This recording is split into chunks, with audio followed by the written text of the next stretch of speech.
Hey YouTube, Ramble time here.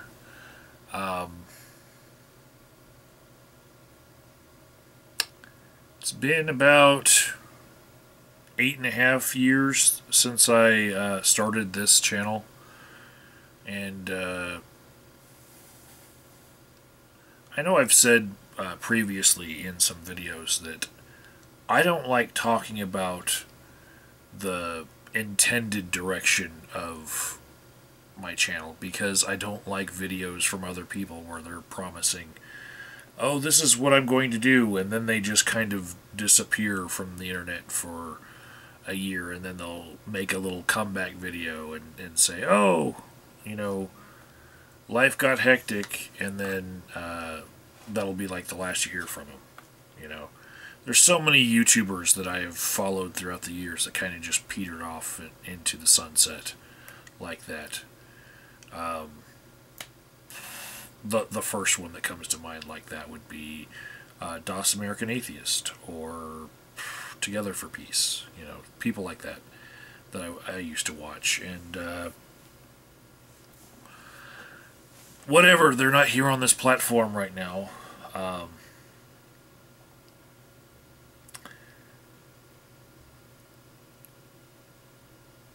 Right now I'm feeling a little frustration with not just the direction of this channel, but like just general like frustration. Part of it is vicarious trauma. I can definitely tell you that I'm just feeling for other people. One of my friends, Jared, you guys know him as Eagle Eye 1975. His father just passed away on Monday, and they found his father dead in his apartment on Wednesday. He'd already been dead for 2 days. And so he's dealing with that right now, and he's sending me messages on Marco Polo, some of which, like, he'll sometimes send me messages that he'll later edit. He'll download them from Marco Polo and then edit and then turn them into videos. And he'll throw them at me just as kind of like a sounding board, and also just have a place to record to, you know, because it's basically cloud recording. You don't have to use up memory on anything, and so it's great to just download it later and cut out what you want. And he sent me his feelings about his father's passing and what his father's impact on his life was. And it really does put a lot of things in perspective as far as, if you guys have been following the story of his life like 6 years ago and the drama that spilled over onto YouTube about him, it really does add a whole different context to it, you know. And it's kind of hard to hear things like that without having feelings and getting drained. You know, more drained than I already get from counseling people full time as a job about their addictions.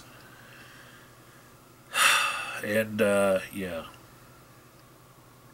I had a little frustration this morning because I wanted to repair a microwave, the kind that hangs up on the wall in the kitchen, and based on the symptoms of the microwave not working, I thought I knew what was wrong. The carousel wasn't spinning, and there was no heat being generated. And with those two things together, you'd think it would be the diode. You know, there's one big one right next to a large capacitor in most microwaves, and you'd think that it would be that one part. And I ordered it, waited for it. It came in the mail. I gave myself today to take that microwave apart, slap that sucker in there. When I finally got around to it, it only took like 30 minutes to swap out the diode for a fresh one, and yeah, it's not working. Same problems, and my plan was to have that sucker hanging on the wall, ready to microwave some leftovers by the time Misty got home from her internship later on today, and that's not going to happen. Nope. Probably going to have to buy an all-new microwave, and not happy about that. The wall mount microwaves are a bit pricier than, you know, the kind that you can just pick up at Walmart or even a thrift store. You know, they're a couple $100, and you know, I basically feel like I wasted the day. And frustration and wasting my time is a theme that I have had for a couple of months now. I got accepted into grad school, but because all of the classes in the cohort were already full, my entrance into grad school got pushed back into January, where they started a different cohort for me. And so I felt like I was kind of strung along by that process. That you know, how can you accept people into this accredited university and not have enough teachers to teach the people that you're accepting in, and have to create a different cohort, you know, on the spring semester when I applied, you know, and, you know, you're pushing back my life. You know, these are, you know, I'm ready to start, and you guys are like, oh yeah, you're in, but you gotta wait a whole another semester. I'm like, what the? Yeah. It's just frustrating. You know, I'm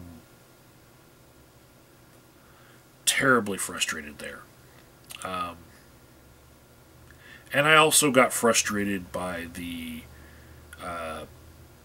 situation that blew up around the topic of BetterHelp here on YouTube, because I felt like my perspective was unique in that I knew the ethical concerns that should be addressed by the YouTubers looking into it, and by BetterHelp themselves.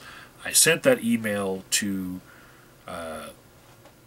Philip DeFranco and Alon Matas, and when Alon Matas replied, his reply was so full of ignorance to the ethics of psychology, you know, to APA ethical guidelines. I was just blown away by it, deeply saddened, and it's not helping how frustrated and sad I've been lately to see that a company that, you know, tries to connect people to therapy is run by a CEO who does not understand ethics, and they're the biggest company now, the largest growing company in the telehealth field, and they don't understand ethics. Something as simple as not creating multiple relationships. And that pissed me off. 2 weeks ago, I went in depth about this, and I decided to do it not on my channel. I allowed myself to be interviewed by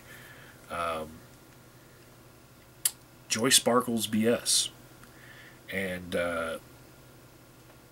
yeah, that was an experience in that it took her 2 days to finally be able to connect with me, and I kept on leaving her, you know, slots of time in my life over 2 days. And, yeah. One of the things she said on the first day was, like, I don't want to waste your time. And now, looking back at how it took 2 whole days to connect with her, and then we finally have this long conversation of 3 hours.